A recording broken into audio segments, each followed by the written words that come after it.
तो आदाब, नमस्कार, गुड इवनिंग, सत श्री अकाल। एक बार फिर आप तमाम लोगों का स्वागत है क्राइम तक की कहानी के इस एपिसोड में। उम्मीद है पूरी फैमिली अच्छी होगी, अपना ख्याल रख रही होगी। अब तक आपने सीमा और सचिन की कहानी अलग अलग जुबानी सुनी। खुद सीमा ने क्या कुछ कहा इंटरव्यू में वो आपने सुना, सचिन ने क्या कहा ये आपने सुना, अलग अलग न्यूज़ चैनल ने कहा ये आपने सुना, अलग अलग वेबसाइट, अलग अलग सोशल मीडिया पर क्या कहा ये भी आपने सुना, मैंने क्या सुनाया ये भी आपने सुना।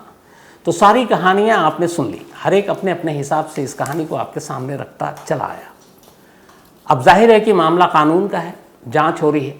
अभी तक जब से इस मामले की जांच हुई, बल्कि 4 जुलाई के बाद से पुलिस का कोई ऑफिशियल बयान नहीं आया कि आखिर ये मामला है क्या सीमा जासूस है या फिर नहीं है।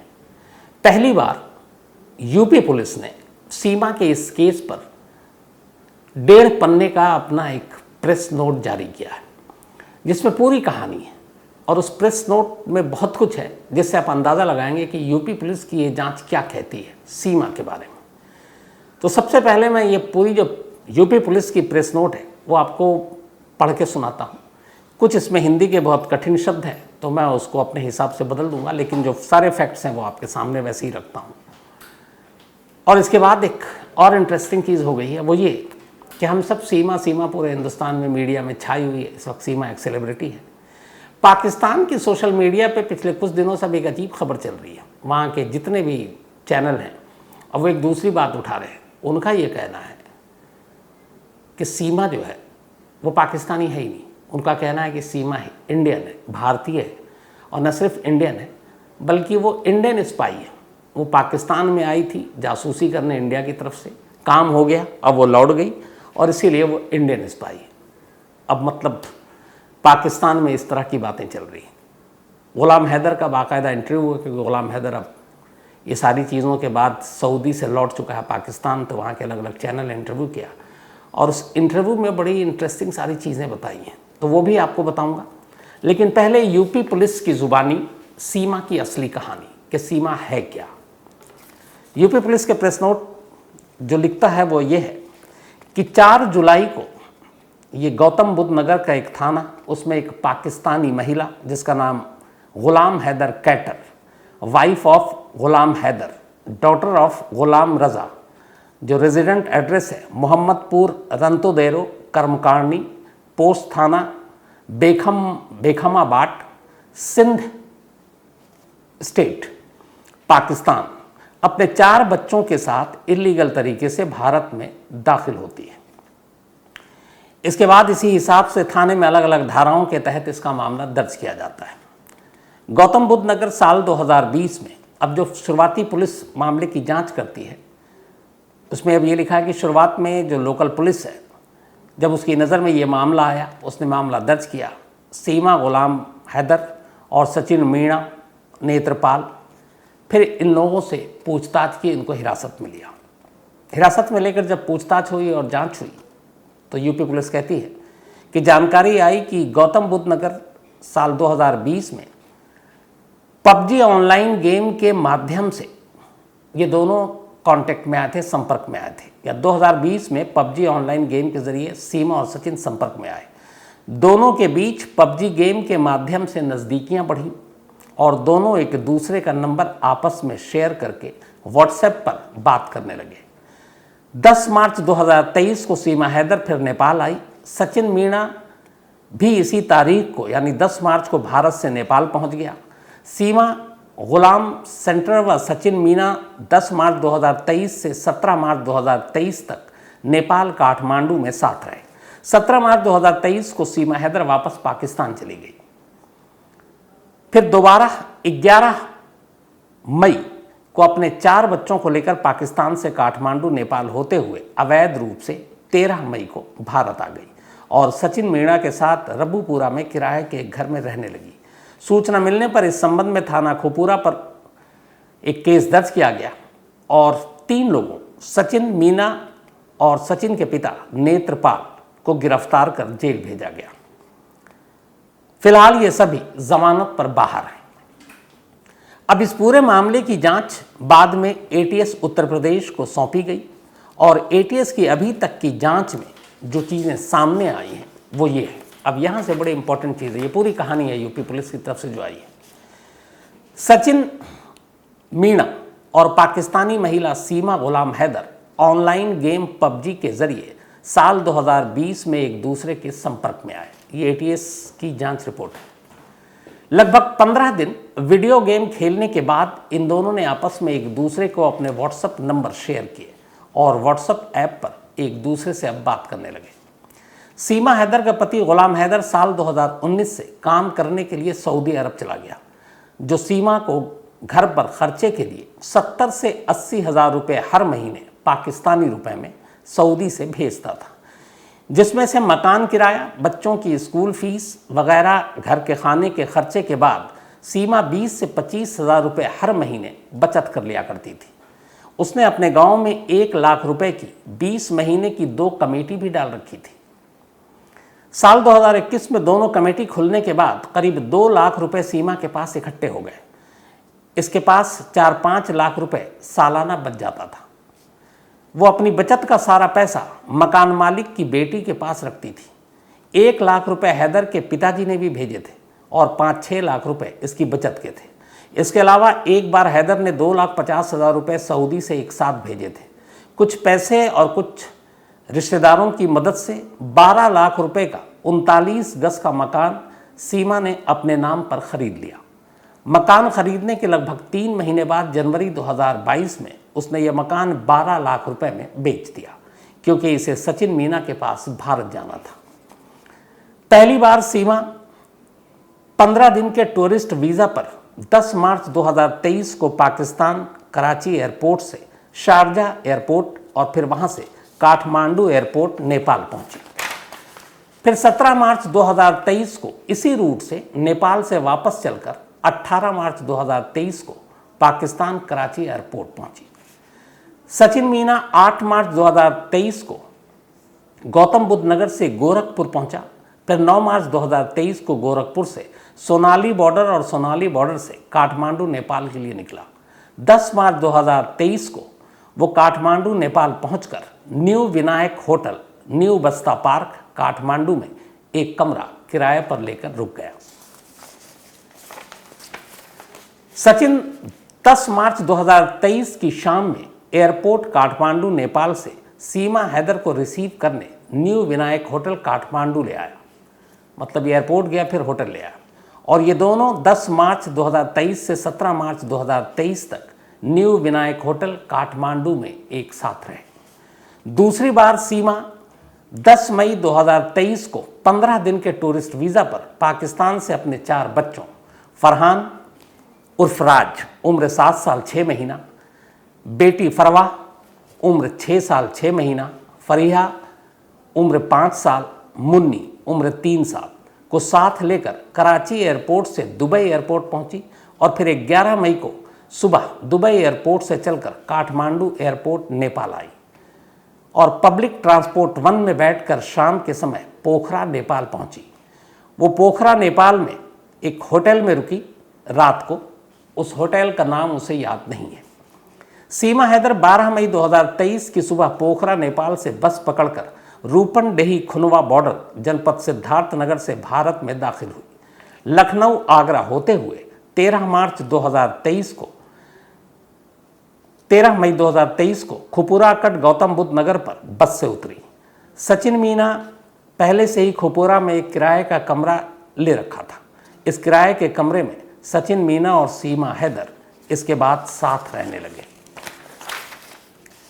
सीमा हैदर से 2 video cassette, 4 mobile phone, 5 Pakistani अधिकृत पासपोर्ट और एक अधूरे नाम पते का बिना प्रयोग किया हुआ पासपोर्ट और शिनाख्ती कार्ड मिले, जिनके संबंध में जांच जारी है।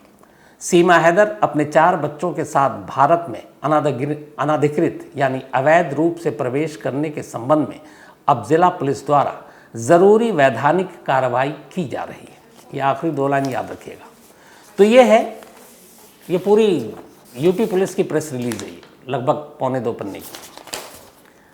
अब इस पूरी प्रेस रिलीज में पूरी कहानी वही है जो सीमा लगातार दोहरा रही है। इस पूरी प्रेस रिलीज में अगर समझने की ज़रूरत है तो 2-3 चीज़ें। एक, सीमा के पास से कुल 6 पासपोर्ट मिले, अब ये हैं 5। एक सीमा 4 बच्चे।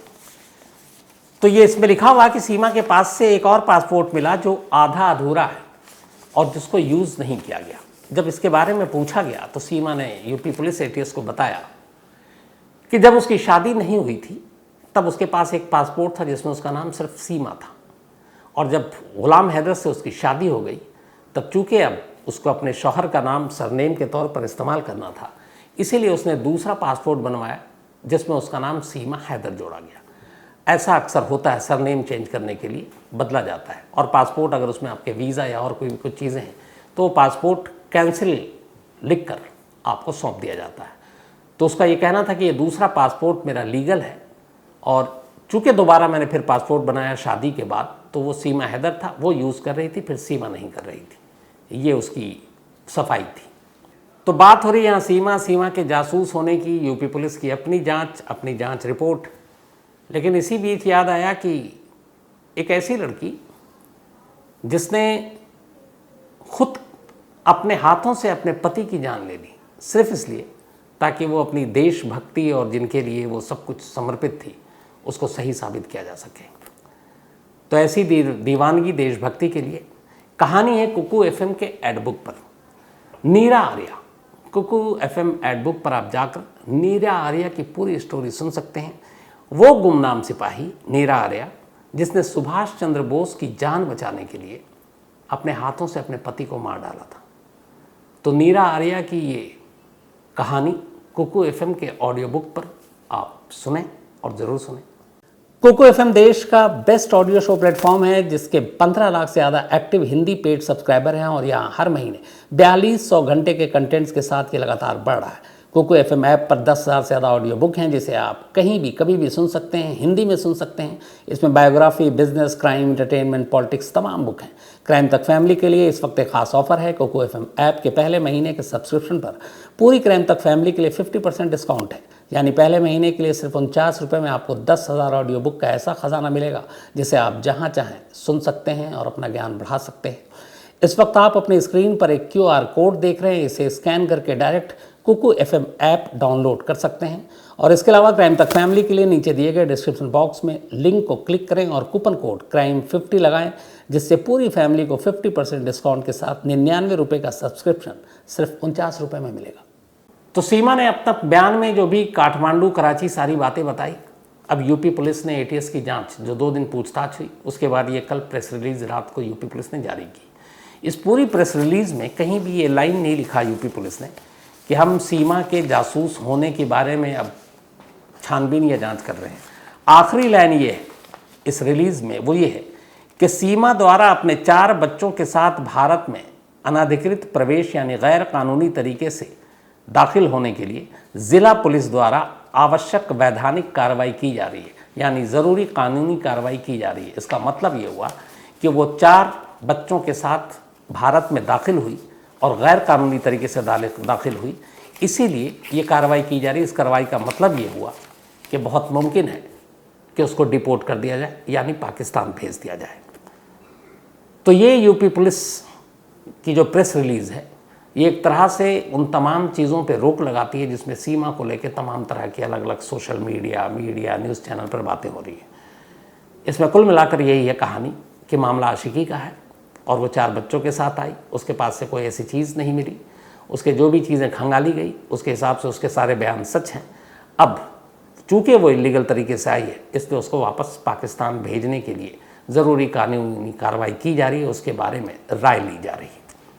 तो ये यूपी पुलिस के ज़रिए अब आपको पता चल गया कि यूपी पुलिस सीमा के बारे में क्या सोचती है। अब आइए आप पाकिस्तान सीमा के बारे में क्या सोचता है। यहाँ कहानी पलट गई है। कहानी ये पलट गई है कि अब तक सीमा पाकिस्तानी जासूस, सीमा पाकिस्तानी जासूस। अब पाकिस्तान के कुछ मीडिया और कुछ सोशल मीडिया पर बाकायदा उसके शौहर, उसके पति गुलाम हैदर को बिठाकर ये बातें हो रही हैं कि सीमा असल में पाकिस्तानी है ही नहीं, वो तो इंडियन थी, उसको भेजा है इंडिया ने यहाँ पे जासूसी करने और उसका काम ख़त्म हो गया इसलिए उसको अब भारत ले आया है। ये सारी चीज़ें चल रही हैं। ऐसी एक इंटरव्यू गुलाम हैदर का पाकिस्तान के एक सोशल मीडिया पर चल रहा था और वो पूरा एक लंबा इंटरव्यू था। उस पूरे इंटरव्यू को मैंने सुना और उस इंटरव्यू में जो काम की चीज़ें हैं वो आप तक पहुंचाता हूं। उस इंटरव्यू का कुल लबोलवाब ये था कि जो इंटरव्यू ले रहा था उसका ये मतलब था कि सीमा के ख़ानदान का अता पता नहीं है, सीमा पहले से पाकिस्तानी है, इसका कोई सबूत नहीं है, सीमा शुरू से पाकिस्तानी नहीं है बल्कि भारतीय है। तो वो ग़ुलाम हैदर से इसी के इर्द गिर्द सारे सवाल पूछ रहा है। हालांकि उस इंटरव्यू करने वाले को शायद वो चीज़ें मिली नहीं, क्योंकि ग़ुलाम हैदर ने उनकी सारी बातों को काट दिया। तो उस इंटरव्यू का पूरा लबोलवाब ये है कि ये खुद ग़ुलाम हैदर ये सिंध के जैकबाबाद इलाके का रहने वाला, जैकबाबाद ये इलाका, और ये जो सिंध का जैकबाबाद इलाका है ये सिंध के बिल्कुल मतलब आखिरी इसका ज़िला है सिंध के बॉर्डर का, और वहाँ से बलूचिस्तान शुरू होता है। तो ये वहाँ के, चूँकि बलूचिस्तान के ज़्यादा करीब था, रहता सिंध में था, तो बलोच कबीले का कहलाने लगा, और ये बलोच के जकरानी कबीले से इसका रिश्ता था, ताल्लुक़। तो जकरानी कबीले का रहने वाला ग़ुलाम हैदर। परिवार में इसके भाई और माँ बाप। अभी ग़ुलाम हैदर की कहानी है। ग़ुलाम हैदर ने बताया कि इस कबीले की एक रिवायत थी कि यहाँ बहुत कम उम्र में शादी कर दी जाती है, बहुत ही छोटे में। ग़ुलाम हैदर की शादी भी बहुत कम उम्र में कर दी गई, उसी कबीले की, उसी के रिश्ते की किसी एक लड़की के साथ, और वो भी बहुत छोटी थी। इन दोनों की शादी जो हुई वो करीब हुई 2005 या 6 में। 2005-6 में दोनों की शादी हुई। करीब 6-7 साल दोनों के रिश्ते ठीक से निभे। इस दौरान में उस पहली बीवी से ग़ुलाम हैदर को 2 बच्चे हुए, एक बेटा और एक बेटी। 7 साल तक दोनों पति पत्नी के रिश्ते ठीक चल रहे थे। ग़ुलाम हैदर भी अपनी पत्नी से प्यार करता था और वो काम कर रहा था मार्बल टाइल्स के लगाने का। इसके अलावा वो ऑटो चलाया करता था। 7 साल के बाद लगभग 2014 आ गया। 2014 के बिगिनिंग में ही अचानक एक रोज़ फ़ोन से, गलती रॉन्ग नंबर से, ये खुद ग़ुलाम हैदर ने इंटरव्यू में कहा, वो सीमा के संपर्क में आता है। कॉल किया, फिर कॉल बैक आया, फिर बातचीत हुई, फिर दोनों बातचीत करने लगे। अगले 3 महीने तक अब सीमा और हैदर दोनों बात कर रहे हैं, और इधर हैदर शादीशुदा है, उसके 2 बच्चे हैं और भी वो पत्नी के साथ रहता है। 3 महीने की बातचीत के बाद एक रोज़ सीमा ने उससे कहा कि मुझे तुमसे मिलना है। अब ग़ुलाम हैदर भी अपनी इस नई गर्लफ्रेंड से मिलने को बेकरार था। फिर तय हुआ, और दोनों सिंध में ही एक जगह है ओबन शाह की दरगाह, तो ओबन शाह की दरगाह में सीमा पहुंची और ग़ुलाम हैदर पहुंचा। दोनों पहली बार 2014 के बिगनिंग में अब एक दरगाह में मिल रहे थे। दोनों पहली बार दरगाह में आमने सामने थे। ये इनकी पहली मुलाकात थी। इस मुलाकात के बाद अब प्यार की और भी बढ़ने लगा। फिर करीब 6 या 7 महीने हो गए इन दोनों के रिश्ते को। अब सीमा ने कहा कि मुझे तुमसे शादी करनी है। ग़ुलाम भी अब इससे शादी करना चाहता था। ग़ुलाम का ये था कि अब वो नौकरी के चक्कर में वो अपने कबीले से निकल कर कराची वराची घूम कर आया, तो उसे थोड़ी नए माहौल की आबो हवा भी लग चुकी थी, तो उसको लव मैरिज करने का शौक़ था। तो सीमा पसंद भी थी, तो उसने कहा ठीक है, लेकिन शर्त ये थी कि अब तुम पहली पत्नी को तलाक दोगे। ग़ुलाम हैदर तैयार हो गया। उसने अपनी बीवी को तलाक दिया। बाकायदा उसके लिए पंचायत बैठी, और वहाँ पे जो भी उसको पैसे और हर्जाने देने थे वो उसने सब कुछ दिया, और उसके बाद बीवी से को ये सब कुछ बता दिया। अब फिर उसने कहा सीमा से चलो शादी करते हैं। अब जो सीमा थी, सीमा का जो परिवार और ख़ानदान रहता था वो रहता था कोट बंगला इलाके में, सिंध में। और ये कोट बंगला इलाका भी बिल्कुल सिंध के बॉर्डर पर और बलूचिस्तान के करीब। तो सीमा भी अब बलोच कबीले से ताल्लुक़ रखती थी, और उसका जो बलोच कबीला था वो कोट बंगला था। लेकिन कोट बंगला और जैकबाबाद, जहाँ ग़ुलाम हैदर रहता था, इन दोनों की दूरी करीब 200 किलोमीटर थी। लेकिन फ़ोन पे मुलाकात हुई, फिर दरगाह पे मुलाकात हुई, फ़ोन पे बात हुई, और दोनों ने फिर शादी करने का फ़ैसला कर लिया। ग़ुलाम हैदर सीमा की शर्त के हिसाब से अपनी पहली बीवी को तलाक देने के लिए राज़ी हो गया, और उसके बाद इन दोनों ने कोर्ट में जाकर शादी की 2014 में। अब 2014 में दोनों ने शादी कर ली। शादी के बाद अब ग़ुलाम उधर अपनी बीवी को तलाक दे चुका था, जो ज़रूरी था वो सारे पंचायत के हिसाब से उसने वो सारी शर्तें मानी, पैसे दिए। कुछ महीने तक, शादी के बाद करीब 3 महीने तक सीमा उसके साथ जैकबाबाद में ही रही। फिर सीमा ने ग़ुलाम हैदर को फोर्स किया और कहा कि सुनो, कुछ आगे बढ़ना है, तरक्की करना है तो इस छोटी सी जगह, हर जगह होता है गांव से निकलकर शहर चलो, तो उसने कहा कराची चलते हैं, वहाँ तुम काम करो, थोड़े पैसे भी ज़्यादा मिलेंगे। तो वो सीमा की बात उसने मंजूर कर ली और इसके बाद अब गुलाम हैदर और सीमा 2015 में कराची आ जाते हैं। कराची में चूँकि उसको मार्बल टाइल्स का काम आता था, शुरुआत में हैदर ने यही किया, इसके बाद फिर वो ऑटो चलाने लगा। अब इसी दौरान प्रेग्नेंट हो गई सीमा, फिर उसका बेटा हुआ, इसके बाद बेटी हुई, तो करीब 2014 से लेकर 2019 तक आ गया, ये पूरा 5 साल तक 2018 में सीमा तीसरे बच्चे को जन्म दे चुकी थी। 3 बच्चों की माँ हो चुकी थी वो 5 साल में। अब आया 2019, सीमा ने कहा कि देखो हमारे बच्चे हैं, और इत्तेफाक से 19 में सीमा फिर से प्रेग्नेंट हो गई।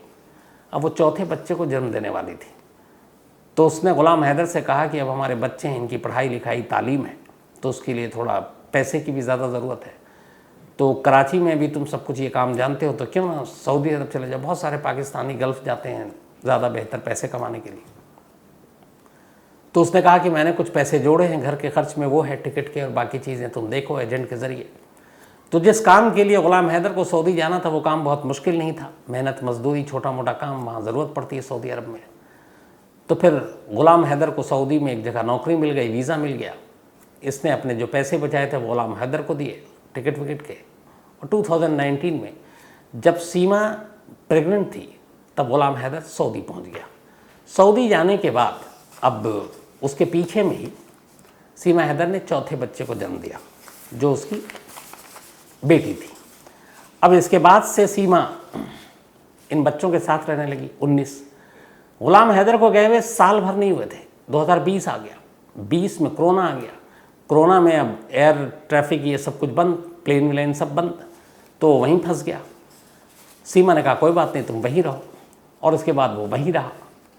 इधर सीमा अपने फादर को बुला कर ले आई, उसके पिता है उसके साथ रहते थे। 2 बहनें थीं सीमा के अलावा, और दोनों की शादी हो गई। एक भाई जो कुछ वक्त रहा, फिर वो पाकिस्तान की आर्मी में चला गया, करीब 17,000 रुपये उसके महीना है, तो नीचे के पोस्ट पे काम करता होगा।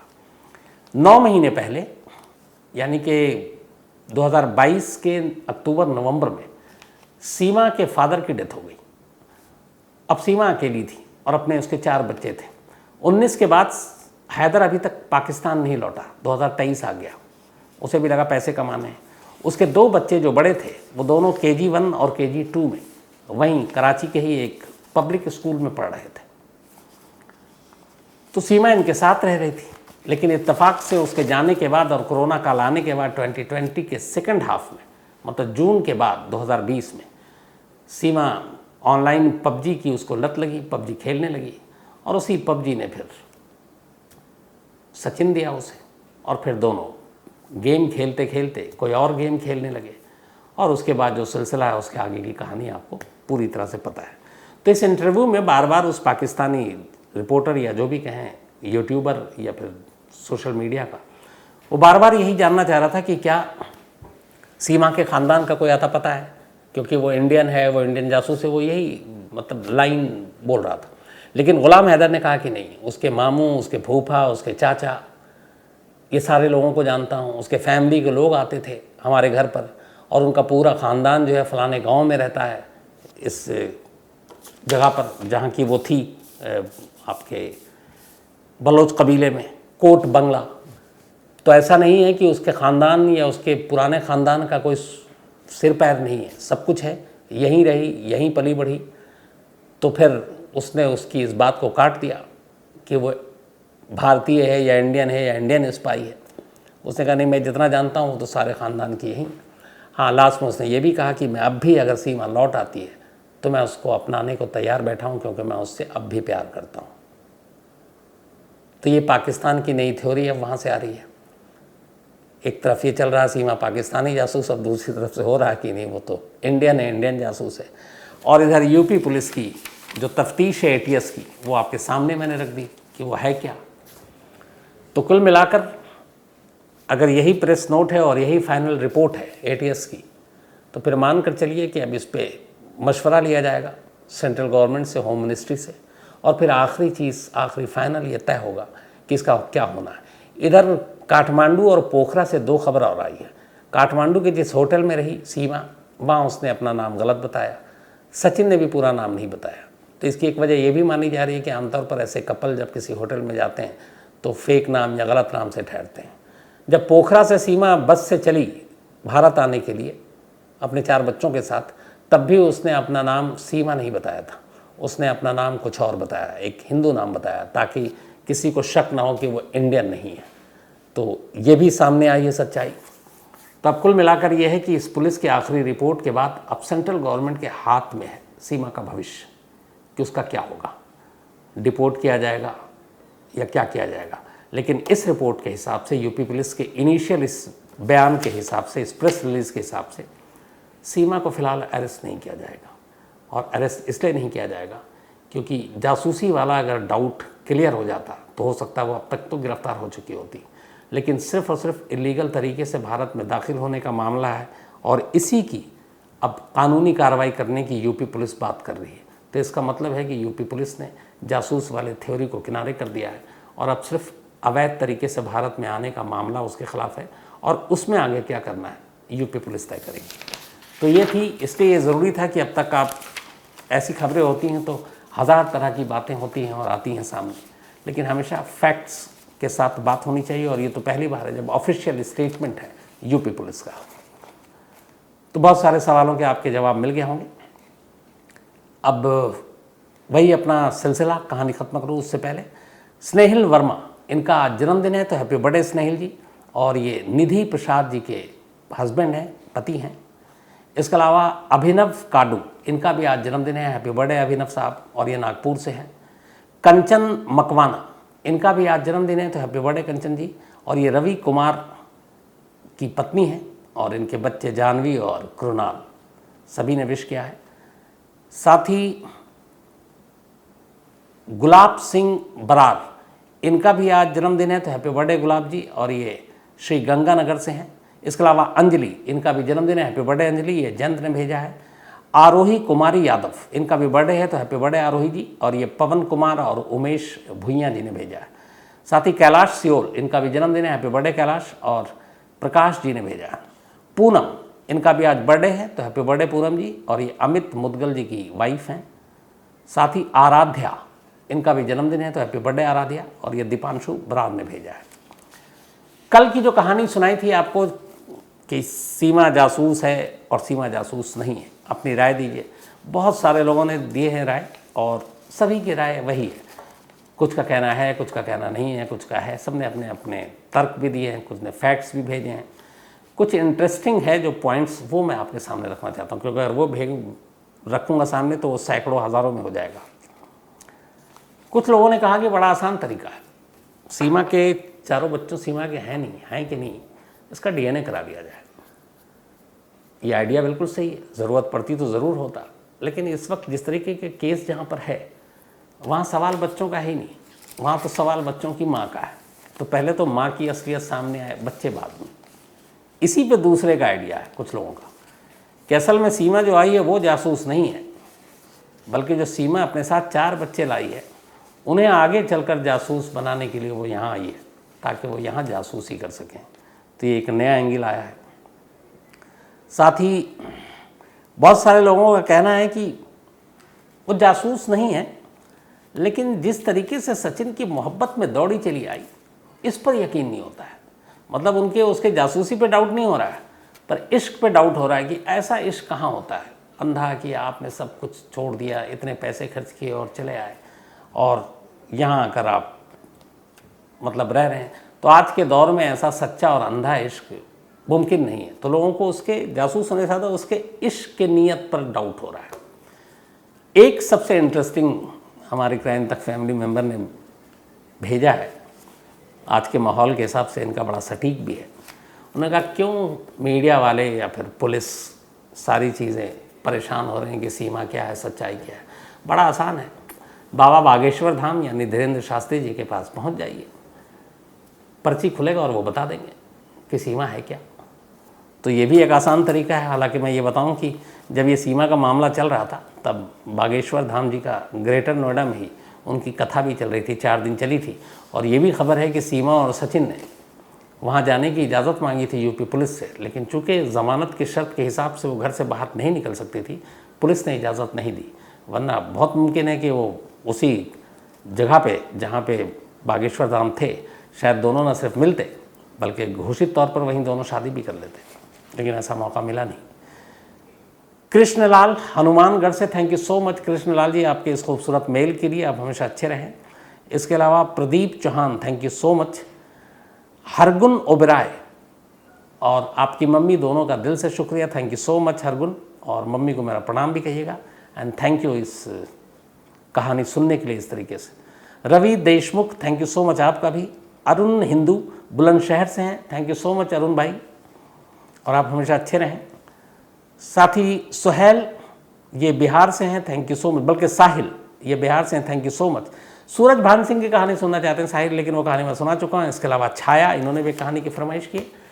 तो कहानी में इतना ही, लेकिन एक बार फिर आपको याद दिला दूं कि कुकू FM ऐप पर क्राइम तक फैमिली मेंबर्स के लिए खास ऑफर है। क्राइम 50 कूपन है, डिस्क्रिप्शन में लिंक है, यहाँ आप जाएं और 99 रुपीज़ का सब्सक्रिप्शन 49 रुपीज़ में पहले मंथ के लिए पाएं और कुकू FM के मज़े लें। तो कहानी में आज इतना ही। अब आपसे मुलाकात होगी कल रात 9 बजे किसी नई कहानी के साथ। तब तक अपना ख्याल रखिएगा। Thank you very much.